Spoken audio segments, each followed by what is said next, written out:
Guns and Gulaabs के नाम पर नेटफ्लिक्स में एक सीरीज आई हुई है जो एक dark comedy and gangster drama है। Raj and DK style.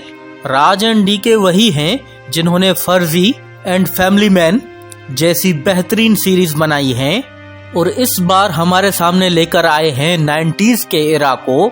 अगर आप 90s के किड्स हो तो ये सीरीज आपके लिए ही बनी है। तो चले रिव्यू करते हैं गन्स एंड गुलाब्स की। सीरीज में है 7 एपिसोड्स, जहां पर हर एक एपिसोड 45 से 55 मिनट का है और जो लास्ट एपिसोड है वो है 81 मिनट का।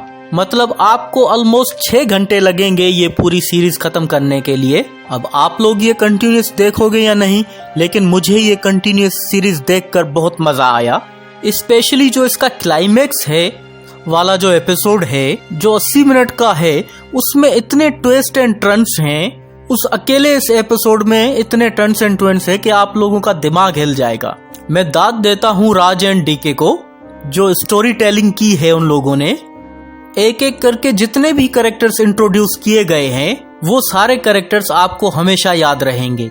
हर कैरेक्टर का डेवलपमेंट इतनी अच्छी तरह से किया है और सिंप्लीफाइड वे में किया गया है और नॉर्मल ऑडियंस भी उसके साथ कनेक्ट हो जाए।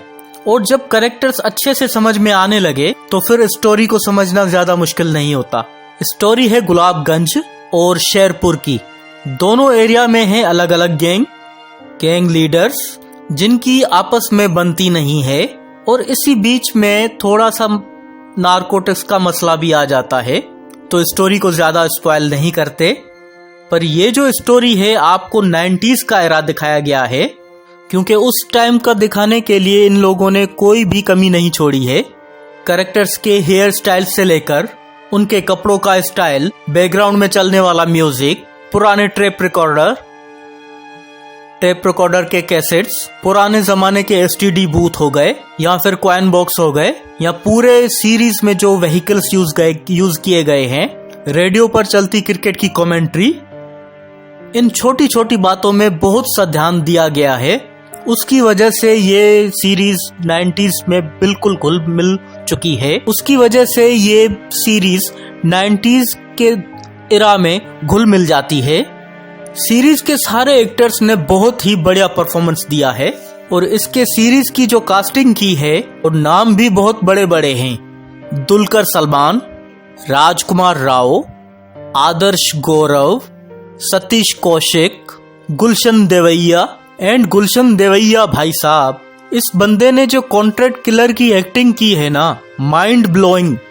उनका ऐसा अवतार आज तक मैंने किसी मूवीज या सीरीज में नहीं देखा।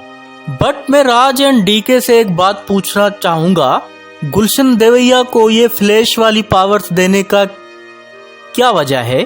वैसे आप लोगों ने उसे भागते हुए दिखाया गया है, ये तो सिर्फ सुपर नेचुरल ही मूवी में दिखाया जाता है ऐसा, तो उसमें ठीक लगता, लेकिन इसमें तो ऐसा कुछ है नहीं, तो क्यों?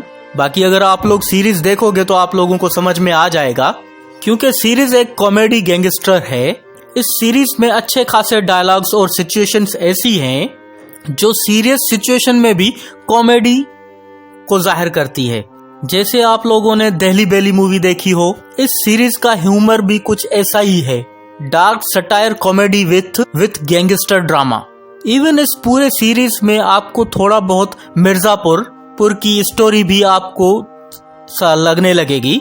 मैं कंपेयर नहीं कर रहा हूँ, मैं सिर्फ आप लोगों को बता रहा हूँ। मैं सिर्फ आप लोगों को बताना चाह रहा हूँ कि गन्स एंड गुलाब आप लोगों को क्या दिखाना चाह रही है। वैसे सीरीज नेटफ्लिक्स में होने के बावजूद इसमें कोई न्यूडिटी नहीं है, ये एक बहुत अच्छी पॉइंट है। सिंपल का कोई किस तक नहीं है, बट अनफॉर्चुनेटली गालियां और बिलो दी बेल्ट वाली कुछ डायलॉग्स हैं, वो हर एक एपिसोड में किलो की भाव से दिए जा रहे हैं। तो इस वजह से अगर आप इसको गालियों की वजह से फैमिली के साथ देखना चाहते हैं या नहीं, वो आप पर डिपेंड करता है। और हाँ, खून खराबा, गैंग वॉर, लड़ाई झगड़ा, हाथापाई बहुत ज्यादा है, तो बच्चे इससे दूर रहें। लेकिन अगर दोस्तों के साथ अगर कोई सीरीज देखने का प्लान कर रहे हैं तो मैं आप लोगों को गन्स एंड गुलाब सजेस्ट करूंगा। सीरीज की स्टोरी लाइन इस तरह से लिखी गई है और एंड ऐसा होता है कि हमें इसका सेकंड पार्ट का भी वेट रहेगा। ओवरऑल इस पूरे सीरीज को मैं देता हूँ 3.5 स्टार्स आउट ऑफ 5 स्टार से। मिलते हैं अगली वीडियो में, तब तक कमेंट, लाइक और सब्सक्राइब जरूर करना।